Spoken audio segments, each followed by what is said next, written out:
राहु राशि परिवर्तन 2025 मकर राशि पर, मकर लग्न फल के आधार पर भी आप इसको देख सकते हैं, क्योंकि मकर राशि के जातकों के जीवन में राहु का गोचर अब द्वितीय भाव पर होगा। दूसरे घर में राहु का एक तरह से गोचर होगा आपके राशि से और आपके लग्न से। द्वितीय भाव में जब राहु गोचर करेगा तो ये आपके धन को प्रभावित करता है, कुटुंब को, परिवार को, और आपके जीवन के अंदर आपकी योजनाओं को, देश विदेश में संबंधों को ये विशेष तरह से लाभान्वित करने में सहयोग कर। मकर राशि और मकर लग्न के जातकों के जीवन में राहु का विशेष संबंध आपके भाग्य से होता है, क्योंकि भाग्य का विशेष प्रभाव राहु से जुड़ता है। और इस समय में, वर्तमान समय में राहु जो है शनि के घर में गोचर करेंगे, तो शैडो प्लैनेट होने के नाते शनि का विशेष प्रभाव भी राहु के साथ जुड़ जाएगा। तो शनि का प्रभाव और बुध का प्रभाव, शनि और बुध दोनों ग्रह का जब प्रभाव राहु से जुड़ेगा तो ये आपके जीवन में धन का एक विशेष प्रतिनिधित्व करेंगे। अब आप इस परिवर्तन को कैसे समझेंगे कि अच्छा है या आपके लिए कुछ खराब है, तो इसके बहुत लक्षण आपको बताएंगे। किस तरह से ये आपके अगले जीवन में 18 महीनों तक कार्य करेगा और किस तरह से आपको अपनी एक्सपेक्टेशंस रखनी चाहिए, किस तरह से आप उम्मीद करें और किस तरह से आपके एफर्ट होने चाहिए। इन सभी चीज़ों का विस्तृत विश्लेषण आपको इस कार्यक्रम में देखने के लिए मिलेगा, समझने के लिए मिलेगा।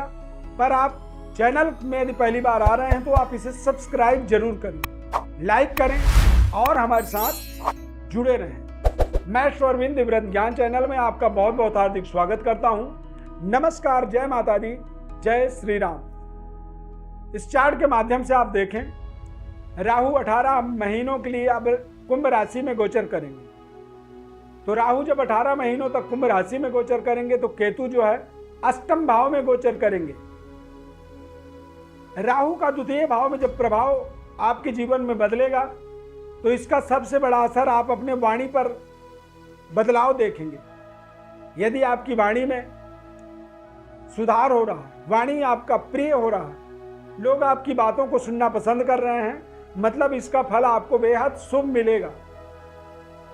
शनि के प्रभावों को राहु जो है आपके जीवन में एक्टिवेट करेंगे। इससे आपके जीवन में धन का विस्तार होगा, पारिवारिक विस्तार होने का योग बनेगा।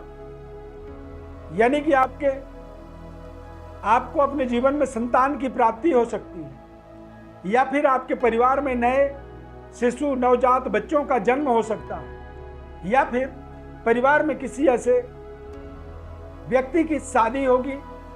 कोई लड़का है, कोई लड़की है, किसी की भी शादी के माध्यम से आप देखेंगे कि पारिवारिक जनों का विस्तार हो रहा है। आपके वाणी में लोकप्रियता का विस्तार होगा और पारिवारिक सामंजस्य बेहद मधुर बनेगा, पारिवारिक संतुलन बेहतर होगी। और यदि पारिवारिक संतुलन मजबूत होती है तो इससे आप कंफर्म हो जाइएगा कि आपके धन के ग्राफ को भी लगातार बेहतर करने में सहयोग करेगा। केतु अष्टम भाव में गोचर करेगा तो ऐसे समय में व्यक्ति को जीवन के रहस्यों को समझने में ताकत मिलती है। अचानक किसी धर्म कार्य से जुड़े हुए थे, उसकी सिद्धि मिलेगी। आपके तपस्या का फल आपको प्राप्त होगा। आप जो जीवन में अपने एक्टिविटी कर रहे थे उन चीजों का एक बड़ा रिजल्ट प्राप्त होने का समय होगा। राहु का धन में गोचर होने से आप देखेंगे कि आप लंबे समय से अपने जीवन बीमा में कोई पैसा डाल रहे थे, वो अचानक मैच्योर हो गया और उसकी एक बड़ी अमाउंट आपको आपके धन का ग्राफ को मजबूत करेगा। कारोबार व्यापार का विस्तार होगा जिससे आपकी आमदनी अचानक बढ़ेगी और केतु आपको देश विदेश तक पहुंचने में आपको सहयोग करेगा। यानी कि आप हिंदुस्तान से अमेरिका तक अपने रिलेशंस को जोड़ने में सफल होंगे। कारोबार व्यापार को यहाँ से वहाँ तक पहुँचाने में आपको सफलता मिलेगी और आप देखेंगे कि आपका जो एक्टिविटी है उसमें एक अचानक सकारात्मकता का विस्तार हो रहा है। आप सकारात्मक हो रहे हैं और आप जितनी ज़्यादा सकारात्मक बनेंगे उतनी बड़ी ही आप अपने जीवन में सफलता की एक कल्पना कर सकते हैं, सफलता की आप एक तरह से एक्सपेक्टेशन कर सकते हैं, उम्मीद कर सकते हैं। वाणी में मधुरता ये आपका एक सबसे बड़ा पहचान इसका होगा। और राहु का ये गोचर आपके जीवन में आपके नए एक तरह से रास्ते में चलने की एक ऊर्जा की तरह काम करेगा। यानी कि आप दिल्ली से बॉम्बे पहुंचना चाहते थे, पहले आपके पास साधन नहीं थी, फिर आपको रोड की जानकारी नहीं थी। अब राहु का ये परिवर्तन आपको एक नई साधन देगा, नई एक लग्जरी चमचमाती गाड़ी आपको मिल जाएगी और आपको रोड का भी तरीका पता होगा, क्योंकि आपको गूगल मैप चलाने का तरीका पता चल जाएगा। तो अब आप दिल्ली से बॉम्बे तक का नेविगेशन करना सीख जाएंगे, जिससे आप दिल्ली से बॉम्बे पहुंचने में आपको सरलता हो जाएगी। तो राहु का ये परिवर्तन एक तरह से समझिए कि दुनिया में जो नेविगेशन सिस्टम है उसको नेविगेट करने का तरीका व्यक्ति को प्रदान करता है।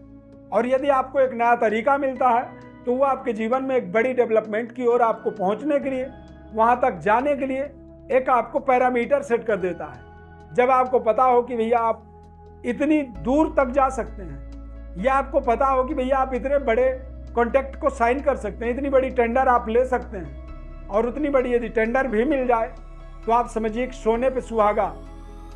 ये एक ऐसा समय अवधि है मकर राशि वालों के लिए, एक बड़े भाग्योदय की तरह इसको आप प्रोजेक्ट कर सकते हैं। जीवन में अपने करियर कार्यक्षेत्र की बड़ी डेवलपमेंट की योजना बना सकते हैं, पारिवारिक सुखद एनवायरनमेंट की कल्पना कर सकते हैं, और शत्रु भी मित्रवत व्यवहार करने में इस समय में बाध्य होगा।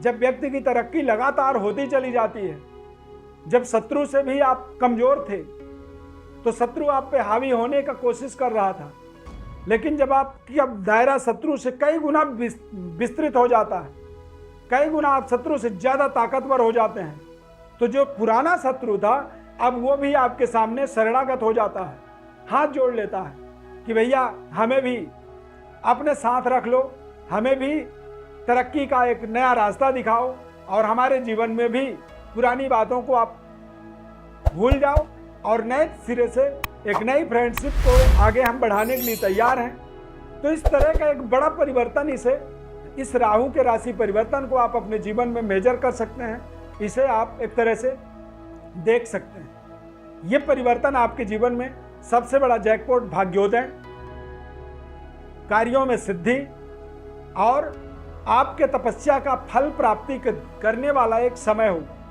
बस आप अपने वाणी पर संतुलन जरूर बनाए रखें।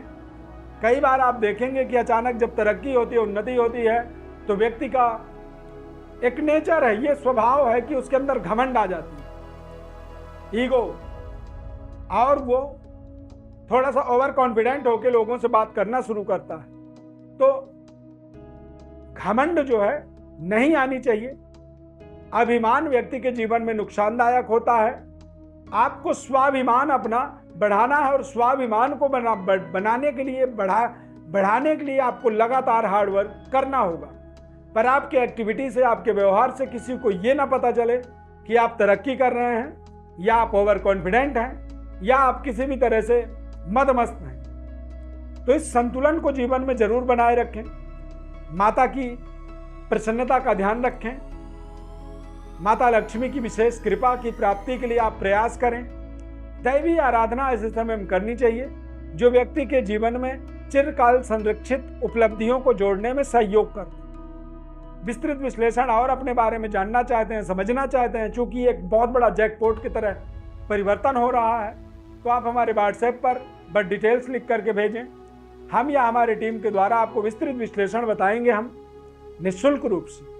बस आप चैनल को सब्सक्राइब कर लीजिए, लाइक कर दीजिए, और ज़्यादा से ज़्यादा लोगों को आप इसे शेयर भी जरूर कर दीजिए। लाइक करें, और यदि कार्यक्रम अच्छा लगा है तो जय श्री राम कमेंट में जरूर लिखें। इस खास कार्यक्रम में जुड़ने के लिए बहुत बहुत धन्यवाद। प्रभु श्री राम कृपा आपके ऊपर सदैव बनी रहे। जय श्री राम।